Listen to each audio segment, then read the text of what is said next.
Good morning, students. Myself Kapil Vyas. Today we discuss the topic bank reconciliation statement. ठीक है. सबसे पहले bank reconciliation statement होता क्या है कि जब आप बैंक के अंदर आपका अकाउंट ओपन होता है तो बैंक की जो एक पासबुक होती है उस पासबुक में जो बैलेंस शो होता है और जो बिज़नेस की कैश बुक होती है उसमें जो बैलेंस शो होता है उन दोनों का बैलेंस मैच होना चाहिए. उसको हम रिकॉन्सिल करते हैं. अगर उनके बैलेंस में किसी भी तरह का कोई डिफरेंस है तो उसको मिलाने के लिए जिस स्टेटमेंट को बनाया जाता है उस स्टेटमेंट का नाम होता है बैंक रिकॉन्सिलेशन स्टेटमेंट. इसकी एक डेफिनेशन पाटिल ने दी है. Bank reconciliation statement is a statement prepare mainly to reconcile the difference between the bank balance shown by the cash book and bank passbook. जो बैंक की कैश बुक होती है और जो बैंक की पासबुक और जो बिज़नेस की कैश बुक है उन दोनों का जो डिफरेंस है उस डिफरेंस को रिकॉन्सिल करने के लिए हम जिस स्टेटमेंट को बनाते हैं उसका नेम होता है बैंक रिकॉन्सिलेशन स्टेटमेंट. ये है उसकी डेफिनेशन बाय पाटिल. फिर need and importance of bank reconciliation statement. इसकी ज़रूरत क्यों है, इसकी क्या रिक्वायरमेंट है बेटा, इसकी इम्पोर्टेंस क्या है. तो it is essential to prepare a bank reconciliation statement due to the following reason. कुछ रीज़न है उनके लिए हमें बैंक रिकॉन्सिलेशन स्टेटमेंट बनाना होता है. First reason, it bring out the error if any committed either in the cash book और इन the bank statement और passbook. अगर किसी भी तरह की कोई एरर होती है तो उसको पता लगाने के लिए इससे जो है उसका पता चल जाता है कि हमारी जो एरर यहाँ पे है, ठीक है, उस एरर को पता करने के लिए भी हम बैंक रिकॉन्सिलेशन स्टेटमेंट से उसको एरर को हटा सकते हैं. सेकेंड जो रीज़न है वो है undue delay in the clearance of cheque deposit is known from the reconciliation. जो हमने चेक बैंक में डिपॉजिट करवाएं वो क्लियर हुए या नहीं हुए, उसके डिले अगर हो रहा है तो क्यों हो रहा है, इसका जो रीज़न होता है उसका सारा पता लगाने के लिए हम बैंक रिकॉन्सिलेशन की हेल्प से लगा सकते हैं. थर्ड जो पॉइंट दे रखा है, रेगुलर रिकॉन्सिलेशन डिस्करेज एम्ब्लेजमेंट. एम्ब्लेजमेंट का मतलब है जोलजाल या जो फ्रॉड होता है.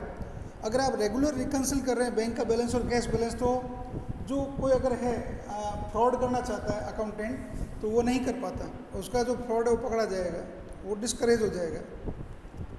फिर फोर्थ पॉइंट है reconciliation help in verifying the accuracy of entries recorded in the cash book. जो कैश बुक में आपने एंट्री की उसको वेरीफाई हो जाता है और उसकी एक्यूरेसी का पता चल जाता है. फिफ्थ जो इसका रीज़न है, it show actual bank balance. ये जो है बैंक बैलेंस जो होता है उसको एक्चुअल शो करता है, इसमें किसी भी तरह का कोई फ्रॉड नहीं हो सकता है. फिर है causes of difference between cash book and bank balance of passbook. इनके बीच में डिफरेंस क्यों होता है या कौन कौन से रीज़न है जिनकी वजह से इनके दोनों के बैलेंस, बैंक का बैलेंस जो है और अपने कैश बुक का बैलेंस उसमें डिफरेंस आता है. Broadly speaking, causes of difference between two balances take place due to two reasons, namely difference due to time gap in recording transaction and difference causal due to error in recording of transaction. ये दो उसके reason है बेटा. इनकी वजह से हमें जो पासबुक और कैश बुक का जो बैलेंस होता है उसके अंदर डिफरेंस देखने को मिलता है. Yes, differences due to time gap in recording transaction. ठीक है, उसमें सबसे पहला जो दे रखा है cheque issued but not presented for payment. अब फॉर एग्जांपल मैंने चेक इशू कर दिया, ठीक है, अब वो जिस पार्टी को इशू किया उस पार्टी ने अभी भी बैंक के सामने उसको पेमेंट के लिए प्रेजेंट नहीं किया तो मेरा बैंक का बैलेंस कम नहीं होगा बट कैश बुक का बैलेंस कम हो जाएगा. तो दोनों में डिफरेंस हो गया. ये फर्स्ट रीज़न है टाइम गैप का. मैंने जिस टाइम एंट्री की उस टाइम उसने अपना जो चेक है वो बैंक के सामने प्रेजेंट नहीं किया पेमेंट के लिए, ठीक है. Second point, amount directly deposited by customer in trader account but yet not entered in cash book.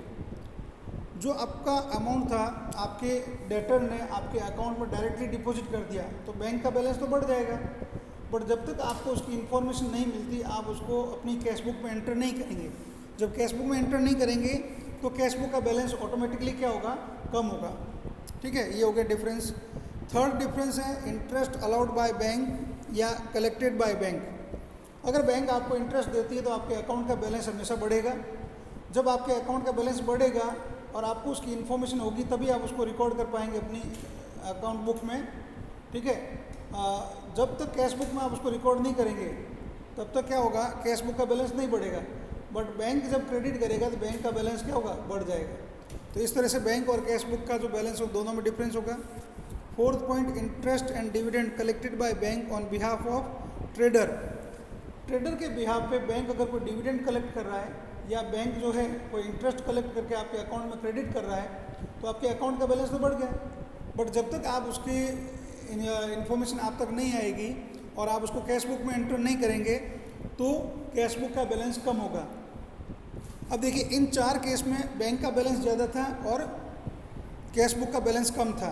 अगले जो 4 पॉइंट है इसके जस्ट ऑपोजिट होंगे। पॉइंट नंबर 5 दे रखा है, cheque and bill deposited in the bank for collection but yet not collected, credited and clear. कोई भी वर्ड लिखा आ सकता है, कलेक्टेड आओ चाहे क्रेडिटेड आओ चाहे क्लियर आओ, मैंने ऑब्लिक कर रखा है इनके बीच में, ठीक है। अब देखो, cheque and bill deposited into bank for collection, आपको चेक मिला या आपको बिल मिला, आपने उस बिल को बैंक में डिपॉजिट कर दिया कलेक्शन के लिए। बट बैंक ने उसको आपके BRS बनाने की डेट तक कलेक्ट नहीं किया है तो उसका पेमेंट आपके बैंक अकाउंट में नहीं आएगा। बट आपने तो अपनी कैश बुक में उसकी एंट्री कर ली क्योंकि आपको चेक रिसीव हुआ है। जब आपने चेक रिसीव की एंट्री कैश बुक में की है तो कैश बुक का बैलेंस बढ़ जाएगा। बट बैंक ने उसको अभी तक कलेक्ट नहीं किया तो बैंक का बैलेंस क्या होगा, कम होगा। ये हो गया डिफरेंस का रीजन। फिर 6 पॉइंट है, bank charges and interest charge by bank. Bank अपने अकाउंट से कभी भी अगर बैंक चार्ज होता है या इंटरेस्ट होता है अगर चार्ज करती है तो उसके लिए अपने को इन्फॉर्म नहीं करती, डायरेक्टली अपने अकाउंट से उसको कट कर लेती है। तो अपना बैंक अकाउंट का बैलेंस तो कम हो जाएगा बट उसकी जब तक इन्फॉर्मेशन हमें नहीं मिलेगी हम हमारे कैश बुक में उसकी एंट्री नहीं करेंगे। अगर आपने एक्सपेंसेस की एंट्री कैश बुक में नहीं की तो कैश बुक का बैलेंस तो कम नहीं होगा। यहाँ बैंक का बैलेंस कम है और कैश बुक का बैलेंस ज़्यादा है। पॉइंट नंबर 7 है, payment made by bank under standing order, for example insurance premium paid, income tax paid etcetera. अब देखिए आपने बैंक को ऑर्डर दे रखा है कि मेरा इस डेट को मेरा ये जो पेमेंट है ECS जिसको कहते हैं, ECS करवा रखा है तो अपना पेमेंट डायरेक्टली अपने बैंक से कटता रहता है, अपने को देने की ज़रूरत नहीं होती कैश में। तो अब वो जब पेमेंट कट रहा है तो आपका बैंक बैलेंस तो कम हो जाएगा बट जब तक उसकी एंट्री हम कैश बुक में नहीं करते तो कैश बुक का बैलेंस बढ़ा हुआ शो होता है। ये हो गया 7 पॉइंट जो डिफरेंस का रीज़न है। 8 एंड लास्ट पॉइंट है, चेक एंड बिल डिपॉजिटेड और discounted with the bank but dishonoured. आपने चेक और बिल बैंक में डिपॉजिट करवाए, ठीक है। अब डिपॉजिट करवाते हैं आपने क्या किया कि अपनी कैश बुक में एंट्री कर ली। जब कैश बुक में एंट्री करोगे तो कैश का बैलेंस बढ़ गया बट जब बैंक में उसको कलेक्ट करने के लिए गया बट बैंक जिस अकाउंट से लेना चाहता है चेक आपका डिसऑनर्ड हो गया, जिसको कहते हैं चेक बाउंस होना, ठीक है। तो वो पेमेंट आपको अकाउंट में नहीं आएगा तो आपका बैंक बैलेंस कम रहेगा। तो ये जो टोटल 8 रीज़न है जो टाइम गैप के कारण होते हैं। और जो रिकॉर्डिंग एरर है उनको तो जैसे नॉर्मली कई बार होता है लिखना कितना था कितना लिख दिया, 2000 की जगह 3000 लिख दिया, 3 की जगह 30,000 लिख दिया या 30,000 की जगह 3000 लिख दिया। ऐसी कुछ एरर जो होगी वो आपको प्रैक्टिकली क्वेश्चन में दे रखी होगी, वहीं आप उसको सॉल्व करेंगे। उसके बाद आपको मैं बता रहा हूँ बैंक रिकॉन्सिलिएशन स्टेटमेंट कैसे आप बनाते हैं। इसके 2 मेथड है, एक तो स्टेटमेंट मेथड और एक है प्लस माइनस मेथड। हम लोग बेटा इसको स्टेटमेंट मेथड से बनाएंगे क्योंकि ये इन फर्दर आपके यही काम आने वाले हैं, ठीक है। अब इसमें स्टेटमेंट में क्या है, आपको जो फॉर्मेट दे रखा है जिसमें मैंने कुछ 8 आइटम्स जो अभी अपने रीजन पढ़े वही है सारे। अब किस कंडीशन में इनको ऐड करते हैं और किस कंडीशन में लेस करते हैं। जो ये फर्स्ट कंडीशन दे रखी है ये cashbook debit balance and passbook debit balance. Passbook का जो डेबिट बैलेंस होता है उसको ओवरड्राफ्ट बोलते हैं। पासबुक का जो डेबिट बैलेंस होता है उसको ओवरड्राफ्ट बोलते हैं। और इधर है cashbook credit balance and passbook credit balance. Cashbook का जो क्रेडिट बैलेंस होता है उसको ओवरड्राफ्ट बोलते हैं जो अनफेवरेबल होता है। अब देखिए इसमें फर्स्ट जो लिखा है cheque issue but not presented for payment, ठीक है। अगर कैशबुक और पासबुक का डेबिट बैलेंस है तो हम ऐड करेंगे और कैशबुक और पासबुक का क्रेडिट बैलेंस है तो हम लेस करेंगे। सेकंड दे रखा है amount directly deposited in by customer into trader account but yet not entered in cash book. Debit condition add कर लेंगे, क्रेडिट कंडीशन हम लेस करेंगे। फिर third number point interest allowed by और क्रेडिटेड बाय बैंक, तो first condition add and second condition less. Interest and dividend collected by bank on behalf of traders, first condition add and second condition less. ये चार condition तो same है और next जो चार है इसकी जस्ट ऑपोजिट है, ठीक है।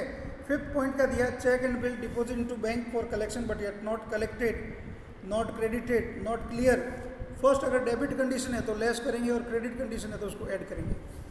फिर लिखा है bank charges and interest charge by bank, first condition less and second condition add.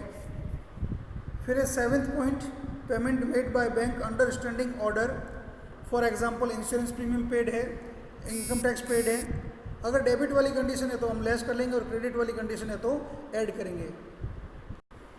Last point है cheque and bill deposit into bank for collection but yet not collected या sorry cheque and bill deposited और discounted with bank but dishonoured. अगर cash book और passbook की debit condition तो इसको less कर लेंगे और अगर क्रेडिट कंडीशन है तो इसको अपन ऐड करेंगे।